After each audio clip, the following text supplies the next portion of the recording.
On Saturday, the NFL released their fines from Week 1's action. 3 Philadelphia Eagles were hit with a fine based on activity in the season's opening game against the Cowboys. CB's Cooper DeJean and Jacorian Bennett, as well as E.D. Nolan Smith Jr., were all fined. DeJean was fined $11,593 for a face mask penalty, and Smith was fined an identical $11,593 for taunting. Bennett had the largest penalty, fined $23,186 for an illegal hip drop tackle. The face mask and taunting penalties were called in the game. The hip drop tackle was not. This is in addition to the penalties DT Jalen Carter faced for spitting on Cowboys QB Dak Prescott. After reviewing the incident, the league determined that Carter had already served his one-game suspension since he was ejected before playing a single snap against Dallas. He also forfeited his $57,222 game check in addition to the served suspension. Discipline an issue for the Philadelphia Eagles in Week 1. Against the Cowboys last week, the Eagles had 9 accepted penalties for 110 yards. That's a high number, and many came in critical moments that kept Dallas in the game.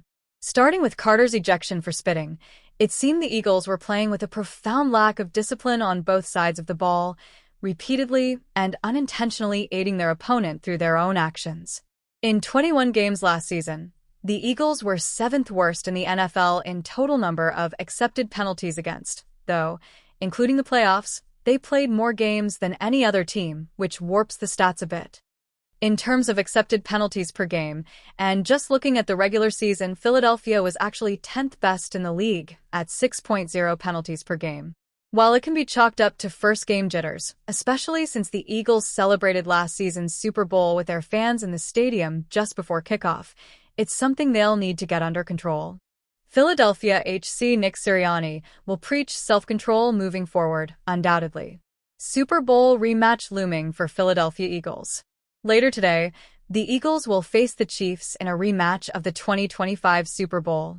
The Eagles dominated that game, 40-22, and the game wasn't even that close as Kansas City scored a bunch of garbage time point to salvage a somewhat respectable final scoreboard. The Chiefs will no doubt be out for blood, seeking to get some payback for their loss in the biggest game of the season back in February. 2 years ago, the Eagles were coming off a loss to the Chiefs in the Super Bowl the previous season and got their revenge in their regular season rematch. The difference is, the Eagles' Super Bowl loss was a heartbreaker. Philadelphia dominated Kansas City in last season's Super Bowl. They should be feeling confident heading into this matchup. That said, the Chiefs will be desperate, looking to avoid an 0-2 start, and Kansas City QB Patrick Mahomes can work miracles. The Eagles will need to be locked in. The Dallas Cowboys earned their first win of the 2025 season over the New York Giants in Week 2, but it certainly did not come easy, as the Cowboys only prevailed at the end of overtime by a final score of 40-37. Once again, kicker Brandon Aubrey delivered the goods for Dallas with a pair of clutch field goals, and after the game, head coach Brian Schottenheimer gushed over the Cowboys' hero. Aubrey hit all 4 of his field goal attempts, while also converting all 4 of his extra point attempts. He hit a 64-yarder at the end of the fourth quarter to send the game to overtime, before hitting a 46-yard kick as time expired in overtime to win the game for Dallas. Aubrey is a weapon, and Schottenheimer admitted as much when discussing his kicking range after the win.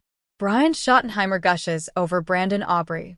Aubrey's path to the NFL certainly is unique, as he initially played professional soccer, getting selected by Toronto FC in the 2017 MLS Superdraft. After his soccer career flamed out, Aubrey eventually decided to try to make it as a kicker in the NFL. Aubrey got drafted by the Birmingham Stallions in the 2022 USFL Draft, and after a pair of strong seasons, he ended up getting a shot in the NFL with the Cowboys. Since latching on with Dallas in 2023, Aubrey has been arguably the league's best kicker. He's earned a Pro Bowl selection in each of his first 2 seasons, while also earning All-Pro First-Team honors in 2023 and All-Pro Second-Team honors in 2024. Based on his hot start to the season, it seems like more accolades may be coming his way this season. Not only is Aubrey incredibly accurate, but he also has range that not many other kickers have. Case in point, when the Cowboys needed to tie this game, Schottenheimer felt comfortable sending his kicker out for a 64-yard attempt. After the game, Schottenheimer revealed that Dallas feels they really only need to get the ball to the 50-yard line in order for Aubrey to have a shot at hitting a field goal. "We would try it from 70-ish," Schottenheimer admitted when asked about Aubrey's range.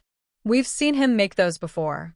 We always want to try to get as close as we can, but he's always like, 'Yeah, I'm good.'" The confidence that you see the guy kick with is incredible. Cowboys looking to keep up the positive momentum in Week 3. The Cowboys certainly weren't perfect in Week 2, but they did what they had to do to come out on top after they fell short of victory in Week 1. In an ideal world, the Giants would not have given them as much trouble as they did, but it's still early in the season, meaning there's time for Dallas to fix some of the issues that nearly cost them in this game. Heading into Week 3, the Cowboys will have another game on their schedule that they will be favored to win, as they will be taking on the 0-2 Chicago Bears.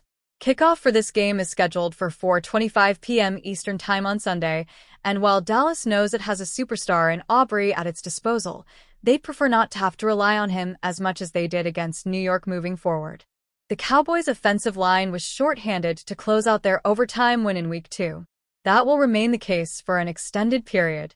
Center Cooper Beebe suffered a lateral sprain in his ankle along with a bone fracture in his foot on Sunday, according to ESPN's Todd Archer. A recovery timeline of 6 to 8 weeks is expected, meaning a stint on injured reserve would come as little surprise. Per Ian Rappaport of NFL Network, there is hope Beebe will manage to be back in the fold by the early portion of that range. A move to IR would ensure at least a 4-week absence. The Cowboys are likely to take that route given Beebe's prognosis. In any case, Brock Hoffman will be counted on to handle starting center duties for several games. Hoffman made a total of 9 starts across the 2023 and 24 campaigns, and the former UDFA is now in position to add to that total. Beebe was selected in the 3rd round of last year's draft as a replacement for Tyler Biadasz following his departure on the open market. The Kansas State product immediately took on starting duties and logged over 1,000 snaps, all at center.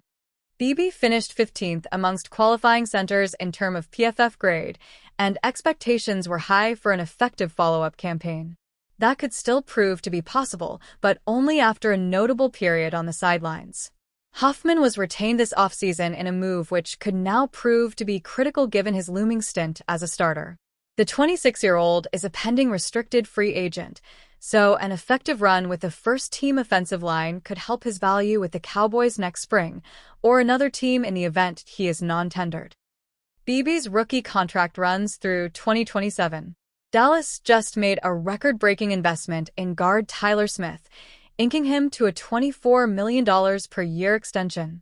He and 2024 first-rounder Tyler Guyton will reprise their roles on the left side of the Cowboys' offensive line through the coming weeks. That period will not have Beebe available at center, however.